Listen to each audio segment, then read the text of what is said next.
Did we get the countdown song in this time? And I think we're live. There we go. And Tim wasn't talking this time. That's really cool.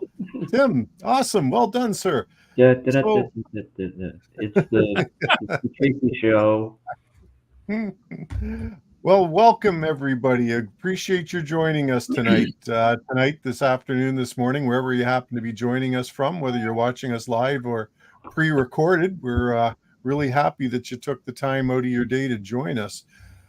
Tonight, we've got some really interesting conversation for our October 2024 stream. Our special guest is Shane, KD9NJJ, also known as Scout75 from his YouTube channel. Shane and I have something in common here in that he's sort of a backcountry guy, and my heart belongs in the backcountry. So we're going to have a little bit of a talk about that. Also, the kinds of things that are of interest to him. As he's pursued his ham radio career. But first, I want to go around the table. I want to see what people have been up to. So I'm going to take it over to Tim. But Tim, before we get started, I have to ask you, you've undergone a little bit of rebranding with your store. Yeah. Do you pronounce it Aetherwave or Etherwave? So Aether is actually the correct Latin pronunciation. It should be written with a ligature. Right, but because I only do things half-ass, I kind of just kind of put it out there. I figured I'll worry about the rest later. And I did that because I didn't want to use the call sign as the name for the company that I have to set up in order to satisfy certain revenue requirements. Oh, yeah, very important. Well, I wouldn't do any of it honestly, but unfortunately, the world we live in today. Yep. So yeah, I came up with a bunch of things. I mean, I was going to ask around for a good name, and old troll antennas or something like that. So I just went with that. And I chose that one too because that'll put me near the top of the list in the phone book. So it would, yeah. In the phone book. Wow, wait, there you're showing your age. Yeah. Isn't that, don't you remember the AAA taxes and AAA? That's right. In the yellow pages. That's right. AAA towing. Not AAA antennas. I'm right there. And how many businesses did you have in your community that were named Aardvark? Oh, absolutely. Yeah. There's Adams Driving School, and then there's like AA plus tax service down there. I mean, come on, it's everywhere. Absolutely. All right, good stuff. Hey, listen, we've got a couple of viewers who are commenting so far. Give me just a moment here. I'm just going to rearrange the screen and say hi to Kevin, K0KLB. Hey, glad to have you along with us, Kevin. Thanks for joining us. Kevin, I owe you an email or two. I know you reached out to me, so I have to respond to you. It's a music-related thing. So. Oh, okay. Cool. Who else we got out there? We got Philip from Electromagnetic Mischief, KA4KOE. Hey, Philip, thanks for joining us. And I'm looking forward to you being part of this motley crew next month. That'll be fun. So he hasn't been feeling well lately, so we might want to. No, sorry to hear that. And he's been through some rough weather too. And I want to talk. We're going to talk a little bit about that later on. Roger McKeon says, "Good evening and good evening to you, Roger. Thanks for joining us." All right, let's get back into it. So, Tim, tell us, give us an update. We talked about Aetherwave. What's going on in your world? Just the usual. Just Aetherwave was just a nod to the electric universe, to all of my nutty conspiracy friends out there. I like it. My friends, scientists. Yeah. Someday we'll talk about circulons. Do you know about circulons? No. There's a little rabbit hole for you. I was thinking about Battlestar Galactica, but that was the Cylons, wasn't it? Yeah, that was the Cylons. Yeah, the Mormons actually. That's what that was. Nice. Okay, mine doesn't have a battery in it, but Okay, what's Tim got? What are you bringing to the party? Okay. Ooh. This is the original Kenner, I think, made these, right, when they first came out when I was a kid. And I don't know what happened to my Luke Skywalker, but I had a sand person. So I put the sand person in the. Oh, geez. Yeah. And look, see the trunk pops up. It's got the sticker in there that shows all the cool components. Oh, very nice. Yeah.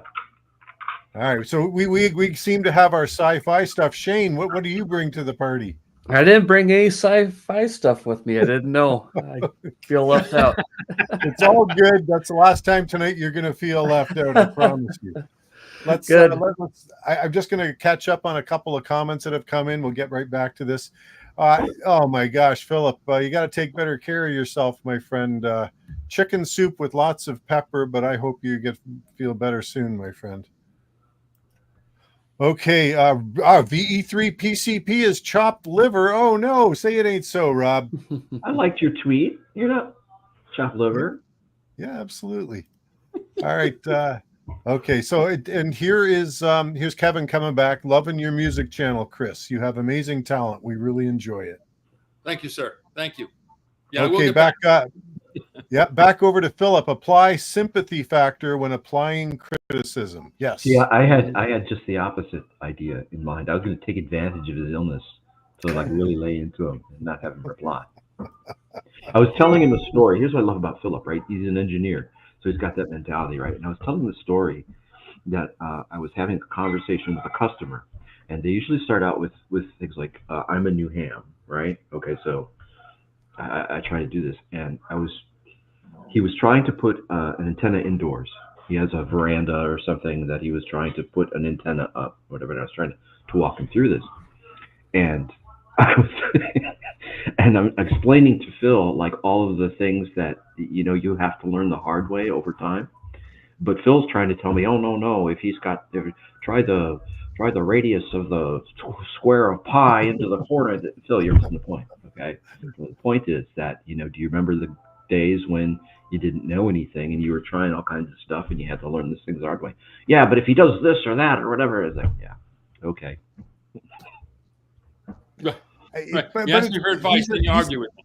No sense of humor whatsoever. We say this lovingly when we say that's an engineer for you. Oh yeah. Absolutely. Mike, N2MAK. Hey Mike, how are you doing?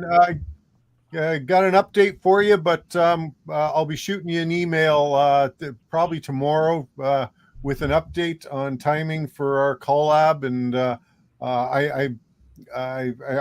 I'm really looking forward to doing that. So hey, welcome to the stream. Okay, let's just take a look. So Tim, antenna store business, how's it going? Any news? What are you doing? Cranking them out. Them out is what I'm doing. Something happened in the past couple of weeks. I don't know if it was hurricane related. Somebody did a video, something, but I had a really big spike in volume over the past couple of weeks. So I'm, it's 12 hours a day, 7 days a week. Wow, good stuff. Which, don't get me wrong, I love it. But after a while, but there's some new things coming up. I've been getting some requests for things that I kind of do. One-offs, like custom stuff when I have the time, that sometimes I say, when I finish them, I was like, oh, that's really cool. Maybe I should try that. So one of them is people have been really liking, if you look down in there in the bottom, it'd be my left, the yellow wire with the high visibility stuff. See it? Orange and yellow? There you go. Yeah. So I started fooling with that. And there's a 100-watt choke coming out, and then nice. I was going to do a 60-meter OCF, and then with the dual core, and then like an 80-meter one as well for 100 watts. So there's some new stuff coming. Hopefully, it'll be in by Christmas. Cool. Great stuff. Hey Tim, I wanted to mention something to you. Now, I think last stream I mentioned that I hadn't noticed, but you're doing some etching on your 3D printed boxes, right? Never give a guy like me a toy because I'll sit there and futz with it. But I figured out how to actually do embedded designs and things on those. So for that iteration of the enclosure, the trine, right? I figured I'd put the logo on there and then tell the printer not to print in that area and see how it looked. And it came out really crispy and clean. So nice. So I wanted to make a suggestion because I have a box full of N9 SAB antennas. You want me to put a label on them, right? If you could put maybe wattage and what bands it covers, like that would be extremely helpful. Here's the thing. I've been down this path, right? Yeah. So I will say to you that for every person like you who says, "Boy, I wish this said something," there's a guy who will be there out there saying, "Don't write on this. I'll write on my Yep. own stuff." What? Yeah. So What? yeah. How does that Actually, make any and sense at all? and actually, I'm one of those guys, right? I mean, if I get so it is what it is. Wow. Yeah. Yeah, I don't get that at all. Save me the trouble is my strategy. It's like put it on there. I can't confuse it. I can't forget or just not get around to it. Now all of a sudden I've got 2 or 3 in my box, and I don't know what the hell is which one because the coils, the wires all coiled up. So yeah, put me firmly in the camp of those that would love to see that label on there. But Well, I know if it weren't for the prohibitive cost of international shipping, I'd just mail you a Sharpie. Oh, it's the funny thing about Sharpies, though, right? I mean, I keep them right handy here. There you go. But they don't work all that well on a black enclosure. They have the silver ones. I use the silver Sharpie. Yep. Silver Sharpie. You guys are that's like foo-foo. Fucking Americans. Yeah. Americans, right? Yeah. Well, Tim, I noticed. I think you shared it on X a few weeks ago that you had some that you were doing the hydro dipping with the different patterns on. Yeah. Is that something you're going to offer? Or is that I don't just know. kind of I don't know if people will like it or not. Yeah. Actually, the auction is over for that one, so okay? you won't see it unless there's a way to look at unauctioned items. It didn't sell. I mean, I put it out there just to see what would happen with it, and it got like 8 views, but I didn't promote it or anything. I just threw it out there. I like it. I think it's cool. Yeah. And there's a guy I know. There's a friend of mine who knows a guy, right? One of those things. Yep. Who does the hydro dipping, and he's got all of these different camo patterns that he can do, like multicam and woodland and urban and desert and all that other kind of stuff. It's a little expensive, but I don't know. I think I might, because he's doing lots of camo stuff, and my things are really small, so maybe he can dip them here and there. And then, but I'd have to stock like. That would be the problem for you. Yeah. Is I'd have to stock certain certain ones. So I don't know if somebody's. I'll do a couple of each and then see what people like and then go to do it. But I thought it was cool. I dig it. All right, good stuff, guys. Let's just. I want to catch up on a few comments that have come in. We got Wade, VA3NCA. Hey, Wade, thanks for joining us. Always nice to have you here. Phillips chiming in. I have great humor. It just takes a minimum level of IQ above the drool threshold to appreciate. If I dial it down too much for Tim, I get blazing migraines. That's awesome. Rob, see what I mean? Rob, I know. See what I mean? That? You get like a 10-second taste right there. I mean, try to get on the phone with him for like 20 minutes.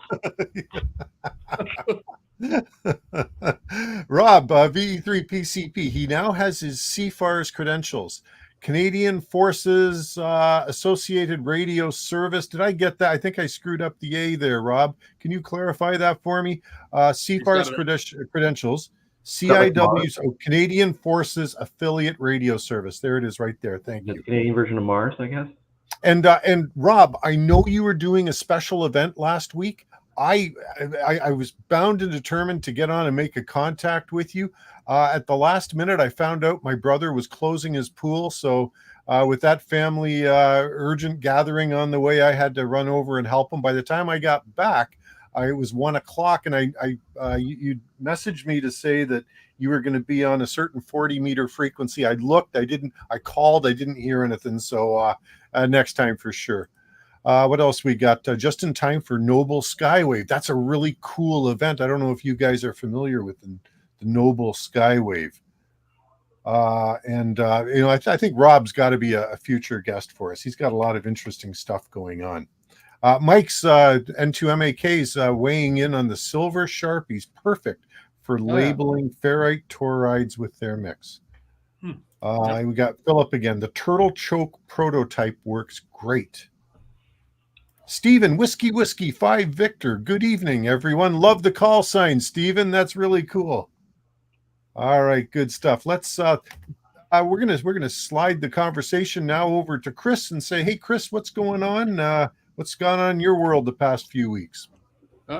We got out for our last camping trip back in the end of September, early October, and actually the weather cooperated. It wasn't that cold. it was actually very, very pleasant, and we had a great locations right on the right along the Farmington River, and it was really nice. So what I did was, it was a POTA site also, so I activated the park. A little bit of a challenge. Band conditions were kind of weird that day, but I did get a chance to fire up Tim's end-fed half wave, the linked end-fed half wave, which I only was able to use just the 20-meter part of it. But I have to say that was a mighty fine video. Thank you. Yeah, it worked. It worked flawlessly. I mean, you saw I brought the tuner with me just in case I needed it. But I'll tell you what, I threw it on the analyzer and it was flat. Man, it was perfect. Yep. So I just plugged it in the radio with literally 4 feet of coax. And I don't know if at the end of the video you noticed, but you have your vertical set up off to the side there. Yeah. I hopped on. I got on 40 meters. Was that a hedge too? Right? No. That was like operate 40 meters. It was not a in case Tim's antenna goes down. I wouldn't blame you. No, that was set up to operate 40. That was it. So, the end-fed worked flawlessly. So good. It was good activation. Good trip in the park. Nice park. We found it was not far from home either. It was like about maybe 15, 20 minutes from our house. So it was nice. So our camping is done for this year, and I don't know. I keep looking around for other. I mean, there's plenty of POTA parks up here for me to go to. So I just have to see if I can find another one I can hit without having to set up a tent. Chris, I'm a little surprised. You're saying the camping season is almost done for you. Like the weather is perfect for camping the next month or two. No, it is done for us. You're the hardcore guy that goes out and wipes snow off of a park bench to operate. Listen, I gotta tell you, we're I don't know how it is in Connecticut, but we're just starting to get some good color here. Mm-hmm. Yeah. And the weather has cooled, so it's like maybe 55, 50, during the day. And it's absolutely perfect. It's my favorite. October is my favorite month. Yep. Just because of the weather. Leaves are just about peak around my area too. Yeah. That's right. You're up close to the Minnesota border though, right? Yep. Yeah. I'm Washington, or what's it called? I'm a little ways north of Hudson. I'm a little bit north of Grantsburg. Okay, Grantsburg. Yeah. Yep. I'm about a mile and a half from the St. Croix River for where my house is here. So I'm right on the border, about halfway between the Twin Cities and the Twin Ports. So. Yeah. Okay. Yep.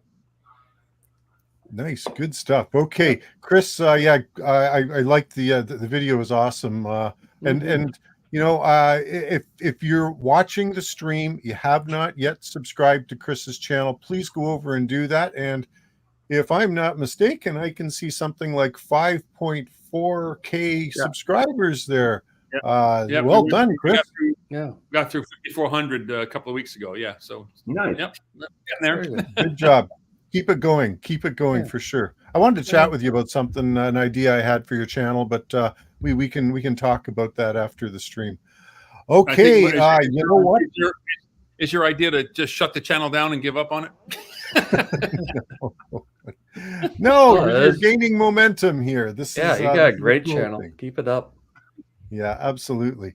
Okay, thanks, Chris. Appreciate that. Shane, before we get into everything, Shane here, I just want to hear, what have you been doing for the past few weeks? The same thing as Chris. This is my time to go out do most of my camping when the bugs are gone and the weather's a little bit cooler. 2 weekends ago, we had a rather large ham radio campout that Michael KB9 VBR put together at State Park. About 2 hours from where I'm at now. We had close to 50 campers that showed up that were all ham radio operators and their spouses and stuff. Nice. Pretty much took over the campground. The nice thing about that place was there was several other parks and trails nearby. So one day, me and a friend of mine, we went out. We did a one soda summit and 5 parks on the air rove and made 15 meters. This was the weekend right before that last solar storm. Right. We were just cooking in the DX. I had park to parks from the Netherlands and Germany and I got my first contact with Japan. We actually got Japan on single sideband on 15 meters using Fantastic. using Tim's dipole. There As you a go. matter of fact, so Aha, those things Shane work. Khan. Arigato.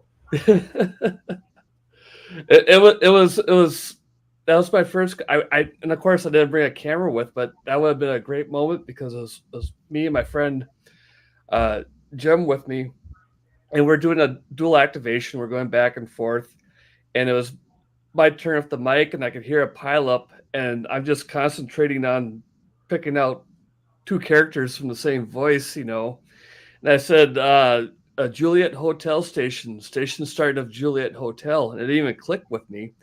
And out of the corner of my eye, I see Jim just go, "Oh my god!" I'm like, it just dawned on me, "Oh my gosh, is right. This is Japan," and we got a 5.5 signal from Japan. It was amazing. Beautiful. So, Beautiful.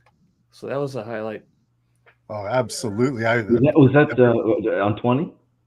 15 meters. Oh, on 15. 15. Okay. You know, when 15's open, it's magnificent.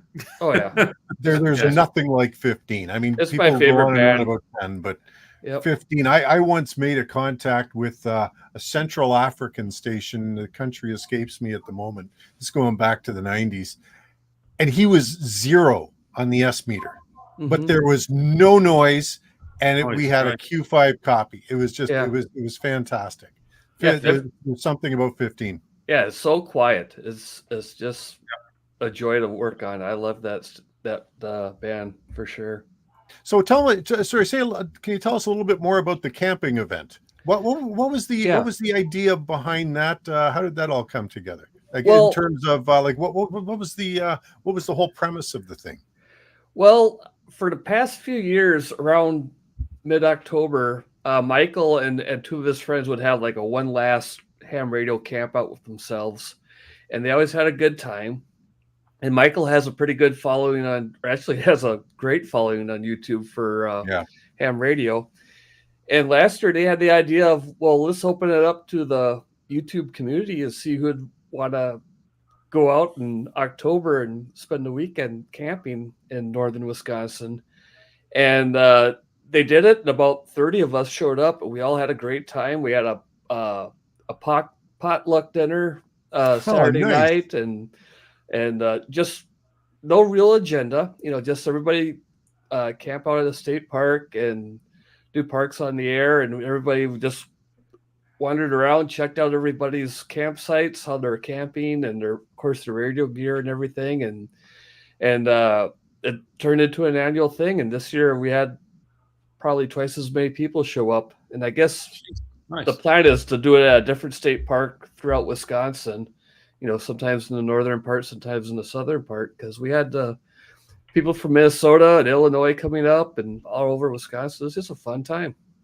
Oh, that sounds great. I heard about it, then I looked on the map, and it was like, wait a minute. Okay. Yeah. So I have two choices. It was like drive 6 hours, or like fly to St. Paul, Right. and then come down. And I was just like, wait a minute. Okay, so if I leave on a Friday, get there, spend 5 minutes, get back in the car, and then drive back. It was just the perfect distance. Yep. Yeah. I'm thinking this year they're planning on having it in a park in the southern part of the state, so it'll be a little more easier for you. Isn't he out of like Wausau or someplace like that? Yeah. Yep. He's pretty much right in the middle of the state, so. When they come down to Kenosha or something, or Milwaukee. Yeah.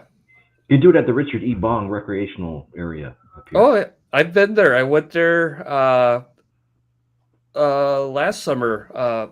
Sean, ham radio dude, had a POTA outing there, and I went down there and visited with him. Yeah, he's close by too, isn't he? Somewhere? Yeah, he's in the Chicagoland area. Is he? Yeah, I think he's west of me, but everyone's west of me. So, but yeah, the Bong area is nice because it's right off 94. You can just. Mm-hmm. Okay. Cool. That sounds like a lot of fun. It really does. Now, I a question for you. So you've got a bunch of hams getting together, and everybody's got their own radio set up at their own site. How closely spaced are the sites, and did you get interference between the stations? Yeah, they are pretty close, and we did get interference at times, but everybody it wasn't like it was like a field day or a special event where everybody's on it 24/7. Everybody was just everybody just kind of took turns when they're going. Um, I'm the type that would like to go for a hike when I can, and so I would just go off on my own and venture down one of the hiking trails in the campground and do my activation, away from the crowd is what I did. And as I mentioned before, there's quite a few parks in the area, so some people just took off and found a different park to go to and okay. hang out. So you just sort of collect at the end of the day for dinner. Yep, pretty much. And it wasn't like I said, it wasn't like a field day where everyone's going 24/7. Somebody would do an activation for a few minutes here and there.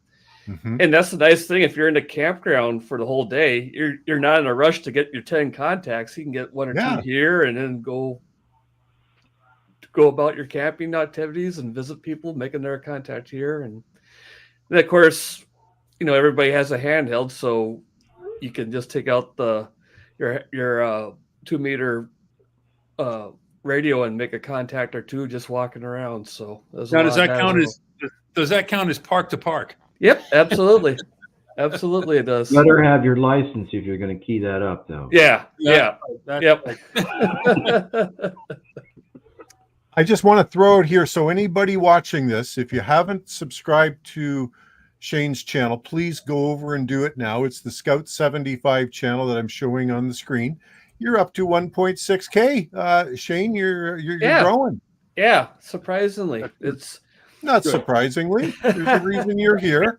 And by the way, just as Tim will let you know, there's a habit that people who come onto this show as guests tend to see a bump. In some cases, significant bumps. It means you're on the right path, I guess. I appreciate that. Well, you have a good following here, so and we have very similar channels. So people like your contact, they'll probably like mine a little bit. I say accidentally because I never really started this off to say, hey, I'm going to be a YouTuber or anything. What it was is, as you can tell from my channel and everything else, I have a little bit of a self-preparedness mindset and everything. And I got my ham radio license a few years ago, and I'm trying to influence my immediate friends to get it because they're always, like we're going to talk about later on, probably that they have a radio for emergencies. And I kept on saying, if you're going to be a prepper, you better prepare, get used to this. So I ended up for a group of people, I did a little presentation for them on a PowerPoint, and then that was fun. And then somebody invited me to a area rod and gun club to do the same thing. And I did that. And they called me up and says, well, so-and-so wasn't there and they'd like to see it. And I said, I'll just make a really a quick YouTube video where I'll just do a very poor voiceover of the presentation and I'll put up there. And if anyone wants to see it, just go there. I don't want to do the same thing for one more person. Right. And then I started doing some other simple how-to videos on how to do that. Most of the stuff was really bad quality, and it was all private. And I started doing parks on the air activations and stuff to show them how somebody who's not that great at it can manage a pile up and everything. And those videos started to take off. Next thing I know, a lot of the other YouTubers started following me and promoting me, and next thing I know, now I'm a ham radio YouTuber. So it was kind of an accident, but it's a lot of fun. I enjoy hiking in the outdoors and doing these activations, all this other stuff, and then to make videos for it and show people how I'm doing it. It kind of scratches that creative itch that you have to, record something and put it all together and say, hey, look what I did, type of thing. So that's kind of my origin story. Well, that's really cool. Give me just a minute here. I'm going to catch up on some of the comments that we've got. Now, Philip from Georgia, 2 weeks ago, we had 90-mile-per-hour gusts here from Helene. Wow. Now temperatures dipping down into the low 40s. That's brutal. Yeah, Kim K6YYL. Hey, Kim, glad to have you with us. That's fantastic. And she literally just got back from a quick POTA twofer. Of course you did. Can't stop. Awesome. Can't Fantastic. stop. It's so cute. Tracy gets excited when she comes in. You know. I'm telling you, we are all literally amateurs when it comes to POTA activations. Oh, yeah. Kim. She is the pro. Yeah, absolutely. She rocks. Let me see who else we got here. Okay, so it looks like hey, Philip has just subscribed. So thank you, Philip. Appreciate that. That's very cool. Yeah. All right. So Shane, you sort of talked a little bit about getting into radio. So let's talk. I'd like to talk a little bit first about the bushcraft, Sure. the outdoors type stuff. How did you get into that stuff? How old were you, and what sort of what's your journey been like along that road? Oh, it was just basically I grew up with it quite literally. I live in a very rural area, and my dad, my whole family, my grandfathers and stuff were into the outdoors type, the hunting, the fishing, the camping. I'm As I mentioned earlier, I live right next to the St. Croix River, which I'm very blessed that this whole stretch that I'm on is a national scenic way. There's no cabins on it, and then there's state forests on both the Minnesota and Wisconsin side. So growing up, there was a lot of overnight camping trips on the river with my dad or my uncle or my friends in high school, and it'd just be the bare necessities. We'd go out with the little aluminum john boat and try to catch some fish, and we just have a sleeping bag roll and a lantern and hopefully don't get eaten alive by the mosquitoes. And that just kind of fostered for me. I just always enjoyed the backpacking and tent camping and hammock camping and stuff. And basically living the Boy Scout lifestyle, trying to, start fires with what you have with you and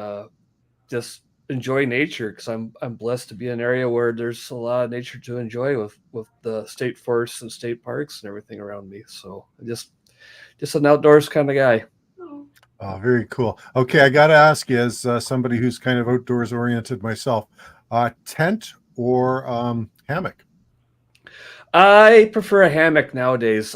Growing up, it was always a tent, but I like the advantages of a hammock where you never roll over on a rock or a stick and everything's elevated. Of course, there is the downside of when it's raining and stuff, you have to cinch your tarp way down and maybe drop it and everything. And it's always a trick to find. With a tent, you got to find a level spot or a level-ish spot that's big enough for the tent, and for the hammock, you got to find the proper size trees with the right spacing. So it's why we make these things called campers. Yep. I don't know. Did you see? But they're hard to put on your back and take down the hiking trail. You got that little black teardrop, right? You got the little black teardrop. I saw in the video. That's a cool little camper, dude. Yep. I would want. See, that's what. Did I ever tell you? I told you the story about my wife's 1964 Vacation Air, right? Which is very cool. Yeah.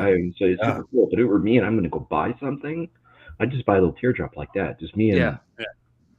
Well, it would have been me and the dog, but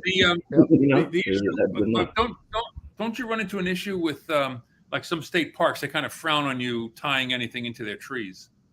Yeah. You got to follow the rules and stuff, and then also there's different, where you're not just using like a real narrow diameter nylon rope that'll cut into it. They have wide webbing that are designed to be better for the trees and stuff like that. Right. Yeah, I know up here. But with the camo, stuff like that.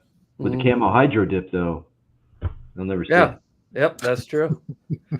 But no, to Tim's point, I recently purchased one of those small teardrop campers, and as now that I'm 50 years old, and the hammocks are pretty comfortable, but they're still not as good as a real bed. So I'm really enjoying the teardrop camper, and it keeps it's a nice balance for me, because it does keep everything to a minimum. and it's more in tune with nature because I'm outside most of the time. But at the end of the day, I'm sleeping in a real bed, which There is is just nothing. nice. Yeah, there is nothing like waking up in like the camper or something like that on Yep. like a crisp October morning with a hot cup of coffee. You just sit there, and Mhm. and the world Yep. can go hang at that point. Yep. Well, it was like my first multi-day outing with that thing. When I got it, I went on a quick overnight trip here and there. And in fact, where I work, there's I got about an hour drive to the office, and there's a state campground or a state park that's about 12 minutes away. And sometimes in the middle of the week, I'll take that thing to work and then spend the night down there on a Wednesday when there's nobody there. And it's just a good way to start the day. But the first time I was out for 2 nights in a row was for field day, and in the afternoon on Saturday it started just pouring, so I just shut down my radio gear, put it away, and I just climbed into the cab of the Teardrop.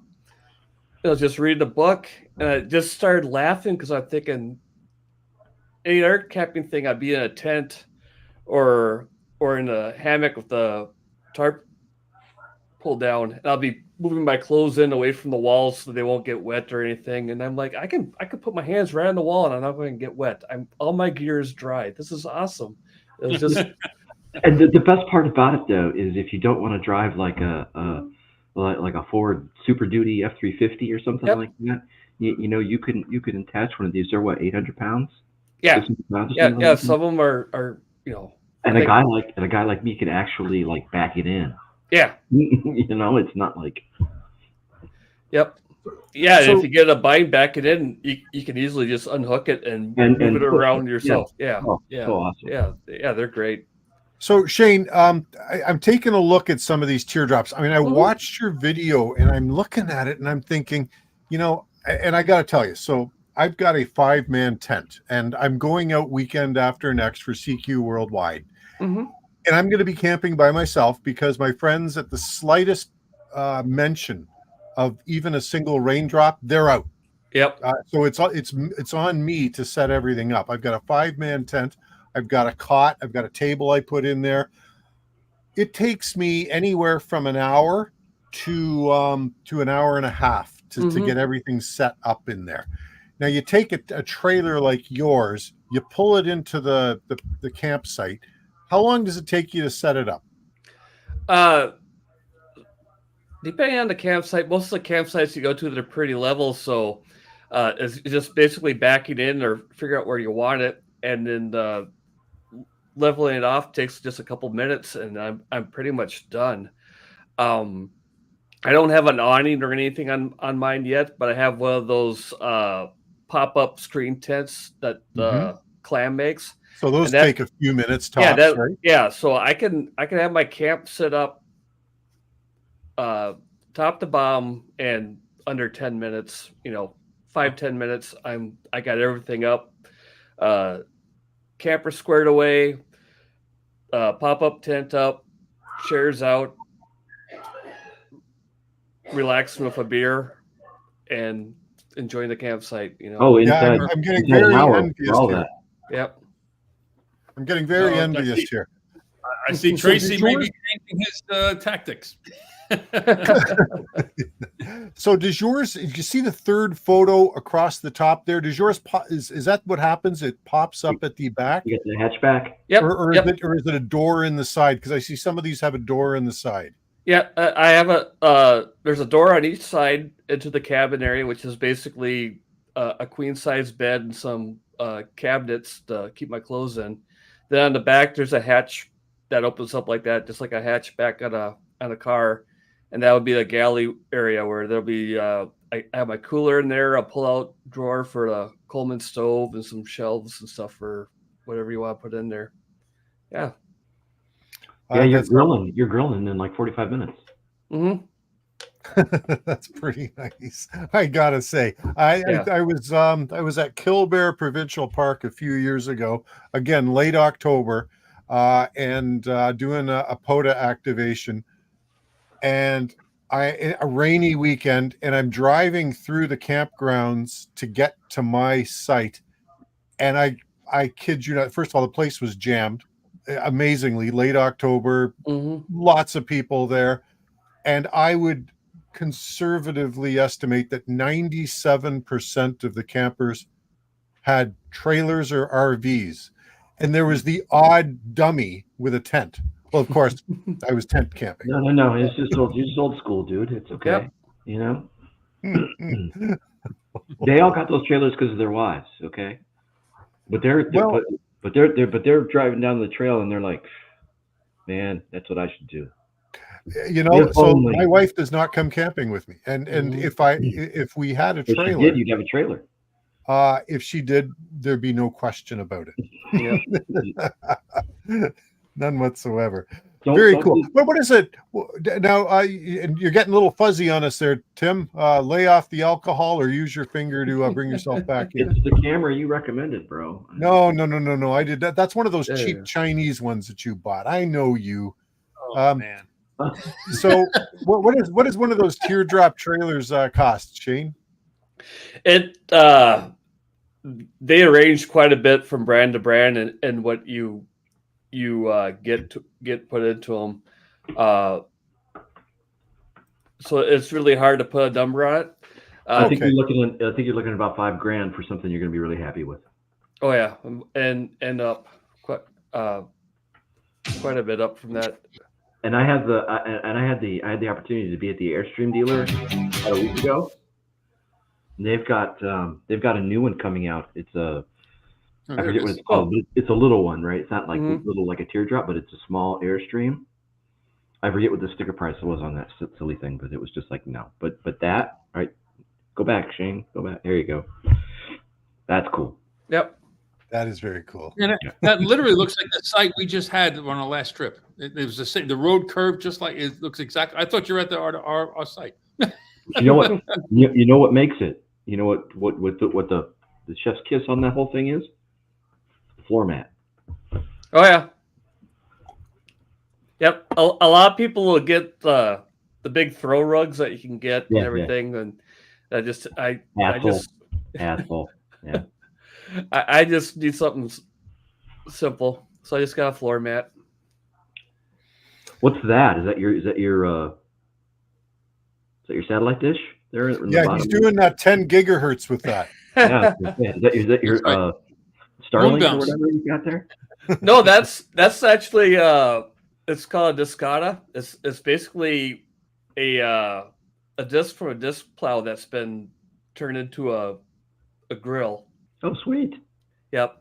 It just sits on a tripod with a propane burner underneath it. So it's kind of like a really, really shallow wok. It's a large cooking area, so you treat it like cast iron. You know, you just season it. Yep. And the nice thing about that is you have the heat concentrated in the very middle of it, and the outer rim is not quite as hot. So that way you can cook multiple things at once, and just once it's cooked, you just push it off to the side and it'll stay warm. So that's great for breakfast for a large group of people. You fry up your bacon, then you just push it off to the side and it stays nice and warm while you fry up your eggs in the middle. Are you hearing this? October camping in the camper with your coffee and somebody's frying bacon. Yeah. What am I doing here? Yeah. And you could have Thank you. I've been trying to tell you this for years, Tim. What am I doing here? You know?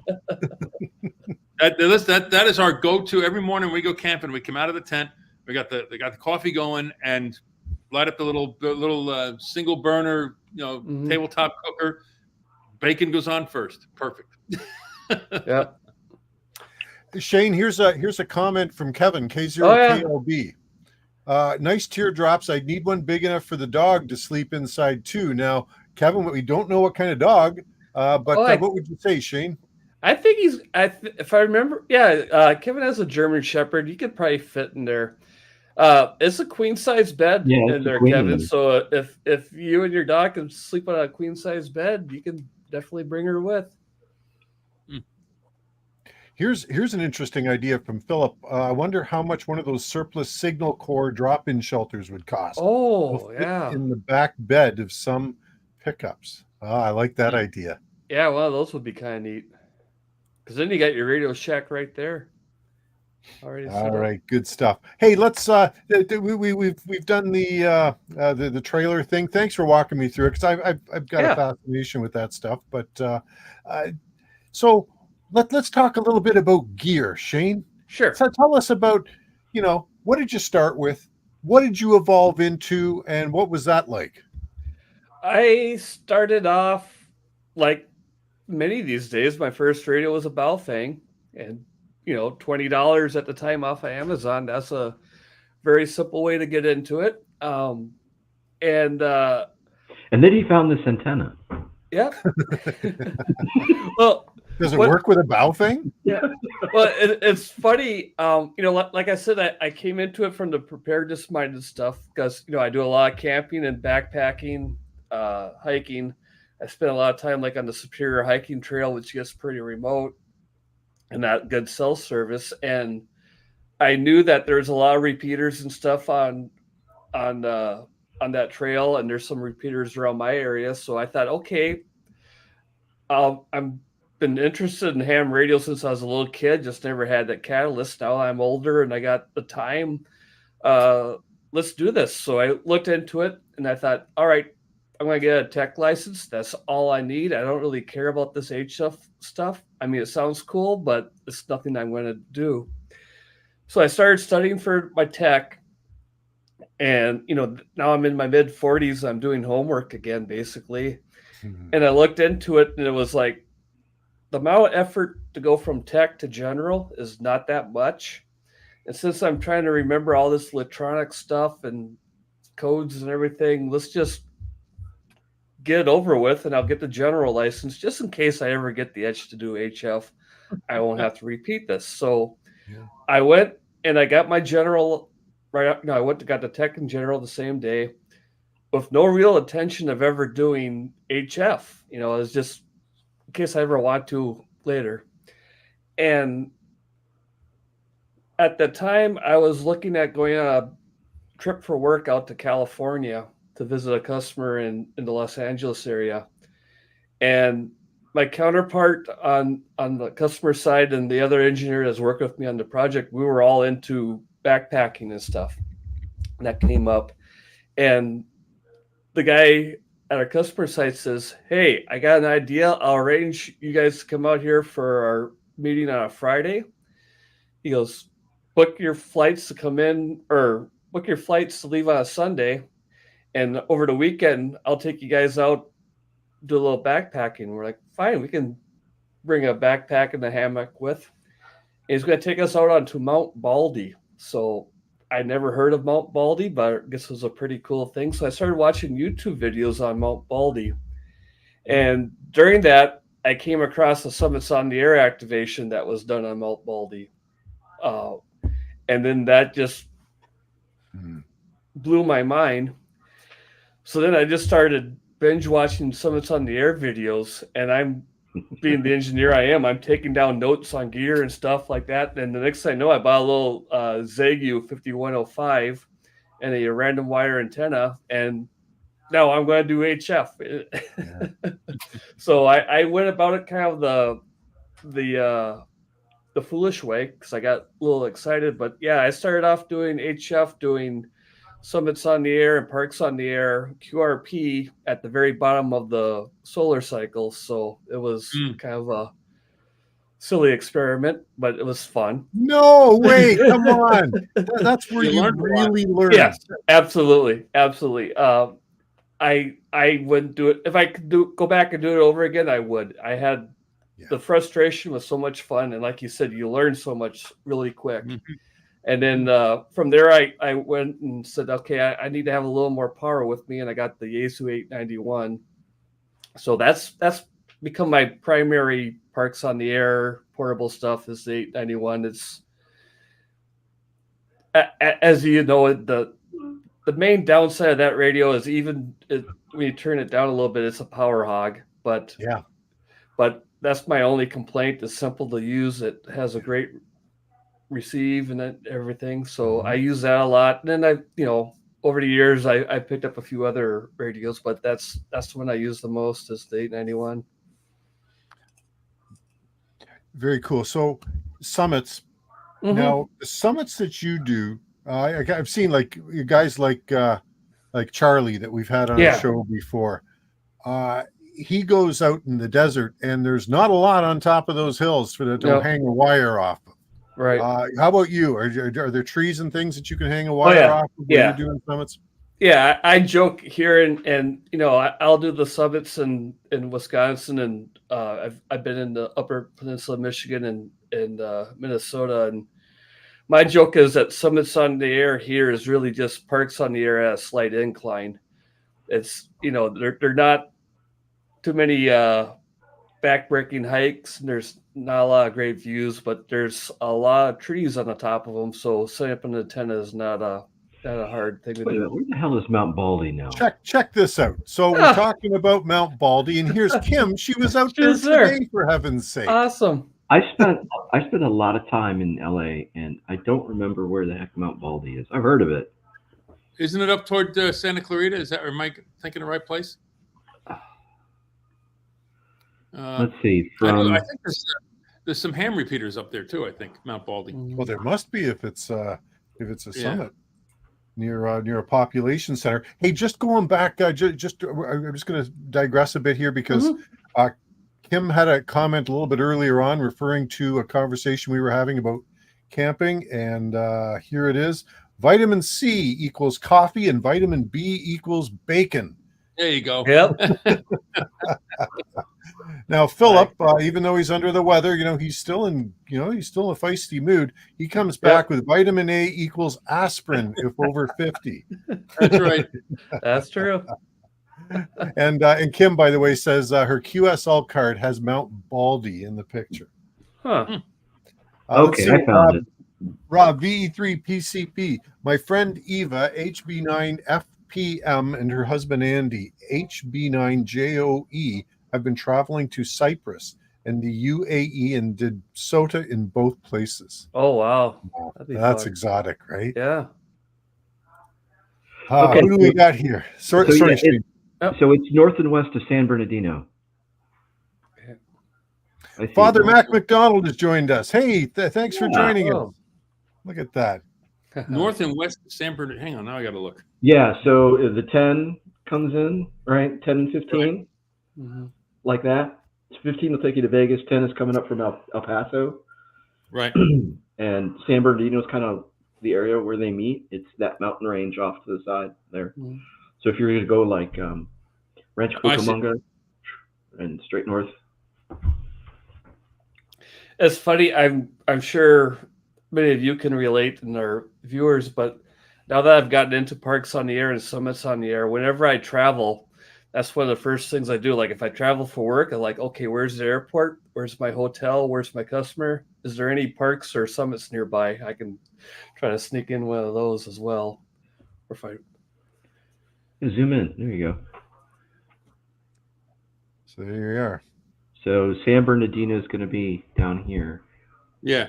Yep. Yeah, that's on the eastern end of the Angeles National Forest, right? Yeah. Yeah. So Ontario, where the airport is like directly south. Yep. Yep. Nice. Yeah, it's not too far from the airport, if I remember right. Nice. Very cool.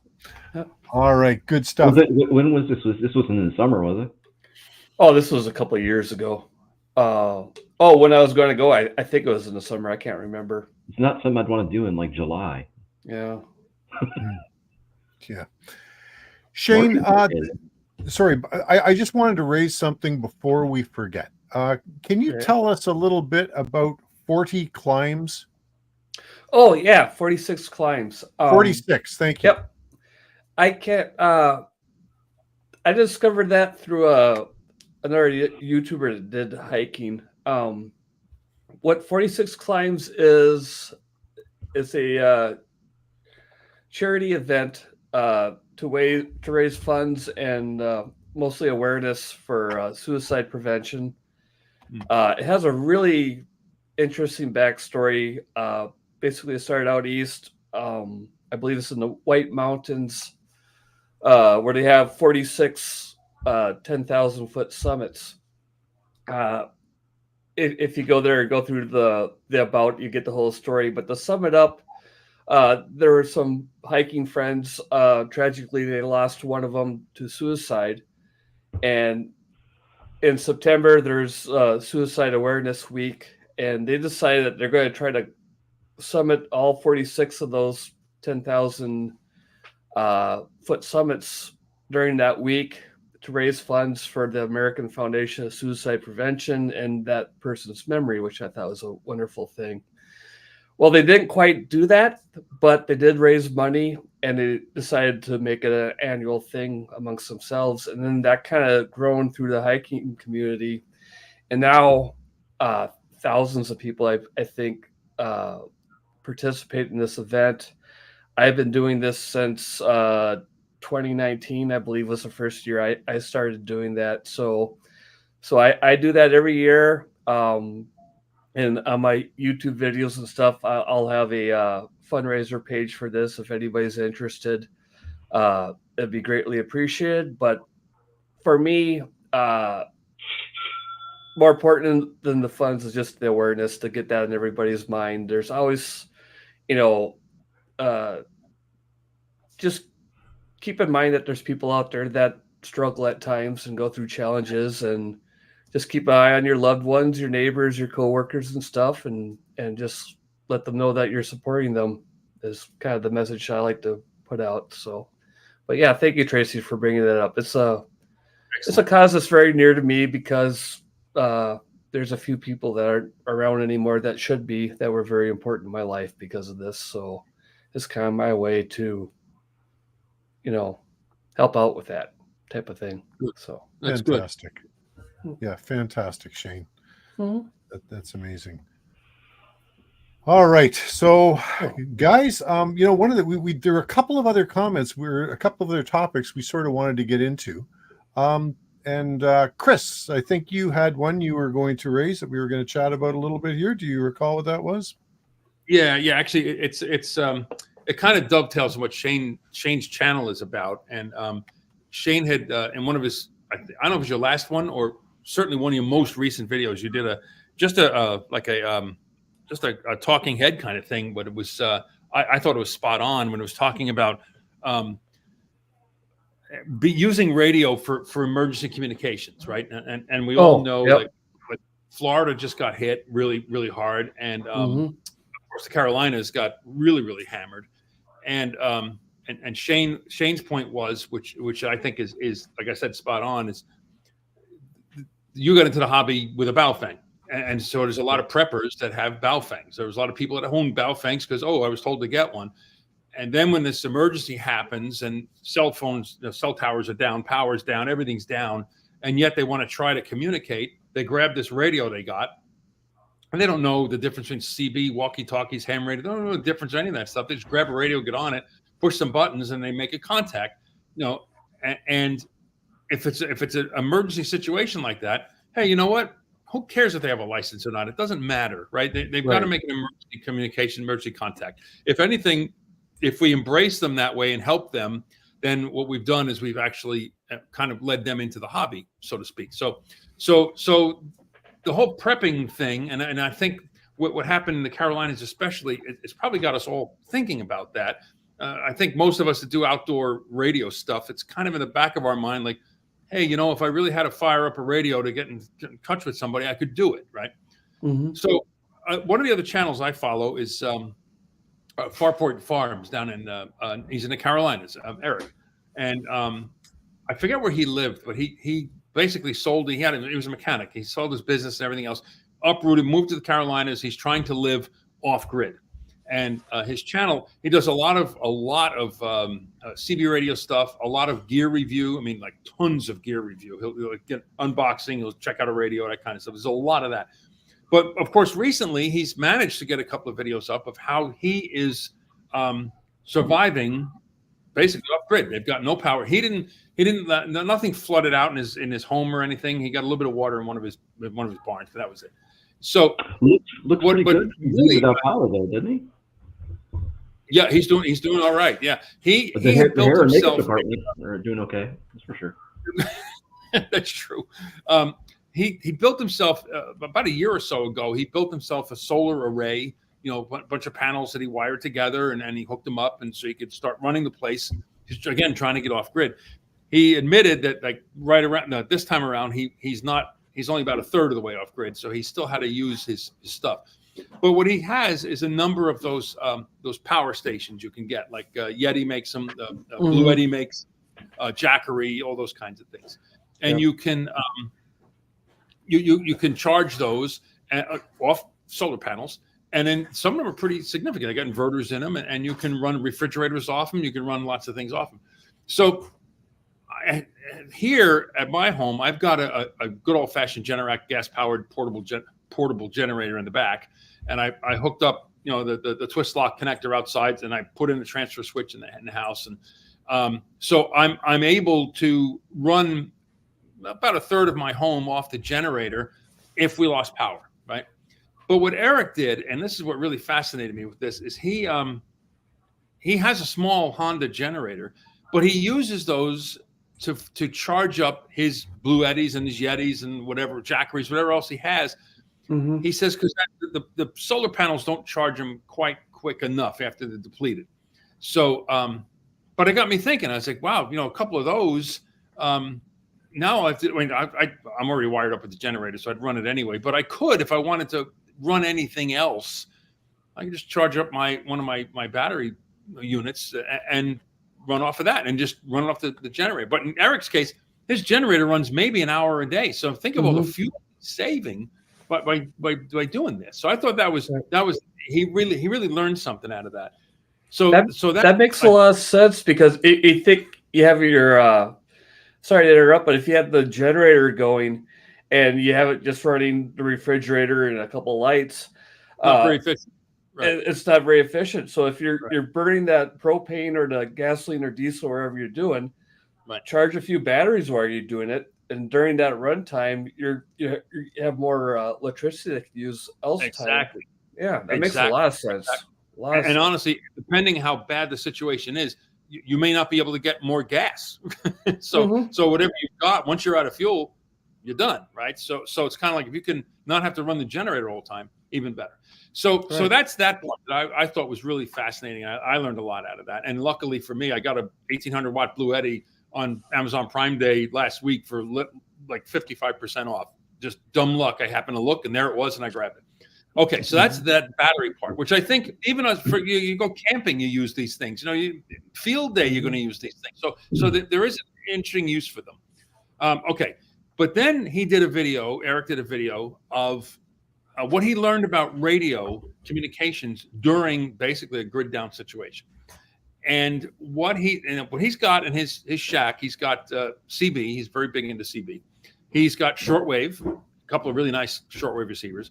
He's got a scanner, a couple of scanners, and he's got GMRS also. But he also has he's got a 2-meter rig. He's got a ham license, right? Not very active at it, but he's got it. So here's what he said. Once the thing in the Carolinas hit, and they really were in the worst, when it first happened and everything was really hitting the fan, he said the most active, the radio he got the most use out of and was proved to be most valuable to him was the scanner, because now he could hear what all the EMS people were doing, and police, first responders. And the second was the CB. He said in the beginning part of it, he says CB was really, really busy along with the scanner. And then like the CB started to trail off as people starting to get, into some sort of sense of but the scanner, he said, is what he had was provided to be the most valuable tool for him. Because shortwave was really not helpful at all. And interesting was the 2-meter thing. He said, he says he got more out of the scanner. I said, wow. Oh yeah. So and again, here we are, radio guys, and we're all like, look, I say it all the time too. When all else fails, ham radio gets through, right? And we all know that. But it's interesting how here's a guy who's a radio geek like the rest of us, and he found that his scanner was the most valuable tool. I believe it. I find it most useful for me here, especially in the wintertime. When people think scanners, they're always thinking, well, police and EMS and fire. for me, one of the most useful channels or frequencies to listen into is the county highway department and the utility companies, especially in the wintertime, because I know what the road conditions are. Because you hear the plow drivers saying, "Oh yeah, Highway 70 is slicker than slick." Yeah, you gotta have, stuff like that. So that's great. That's great. Yeah. So for those who are into scanning, don't forget to listen. A lot of the utility companies will use two-way radios too, so you can, if the power is out, you can listen in on the line crew and where they're dispatched and figure out where the power outage is. So it's interesting. I have a scanner. I've had a scanner for years, different flavors, and I have a really nice Uniden digital one sitting in my living room next to my seat when I'm watching TV. I've got a scanner sitting there with a little whip on it, and I listen to local police and fire and ambulance and stuff like that. But I do have to put the other, like you said, the road department, all that stuff in there. Yeah. And it's most of the time it's like just mostly just wellness checks and things like that. Yeah. But it's the kind of thing like you might hear something going on, and it's good to know. Just so you'll hear about it long before it gets on TV. If the power, if the power's out, you'll be able to hear anything that's going on if you've got that going. So I think it's important. I think we as radio people, it's not just about ham radio. It's good to have other sources to be able to communicate, and even if it's one we can. Especially because of the type of disaster it was. I mean, as bad as it is, it was localized, right? So there's help coming, So, I mean, there could be situations where there's no help coming, or at least right away, where the ham radio would be. And the other thing, the interesting thing that came out of it too is, I saw a lot of people talking about the satellite messaging function on their iPhones was a big helper too, which I didn't know about it because I've got the ancient iPhone. Yeah. Apparently, the new ones have like a satellite messaging option that you can use. Interesting. Yeah. Well, then there's Starlink. I know a lot of campers use Starlink, so yeah. I don't know how well it works. I know it's a subscription service, but you could connect somehow if it's a localized event like the Carolinas or Florida. You could still connect. Yeah. Well, cool. I did listen. If you guys heard it, there was I think there's an app. I think it's Broadcastify or something like that, where you can listen to different radios and stuff. Whoever's got a stream up, and I wasn't listening to it directly. Somebody on a different YouTube channel I was watching. This guy was listening to a local ham radio club in the Carolinas, providing traffic for wellness checks. It was really interesting to listen to that. Like these guys are really really well organized. And one guy come on and says, "Okay, I checked on so and so. They're fine. They're okay. The house has no power." And they deliver the message. So I said, "Yeah, that's what ham radio is about too." So well, good, like Aries and Racies and stuff like that. Yeah. What if you don't mind? On that, my last video where I kind of went into the situation here, I did a little bit where you say, in an emergency, anybody can use ham radio, and that's why a lot of preppers have it. And that they're like, I will eventually get my license, but until then, an emergency. Right. And I made a comment how now that we're after the initial emergency, we're more in the recovery phase of the hurricane stuff. And I said, where if you're in immediate life or severe property danger, you can get on the net and say, hey, I'm Joe. I don't have a license, but I need an ambulance or something like that. Right. And I said, but then the emergency goes away was 3 days later, and you go, hey, I'm Joe. I'm okay. Can someone call my family member? And I said that wouldn't be an emergency, and technically you shouldn't be doing that, but you probably should.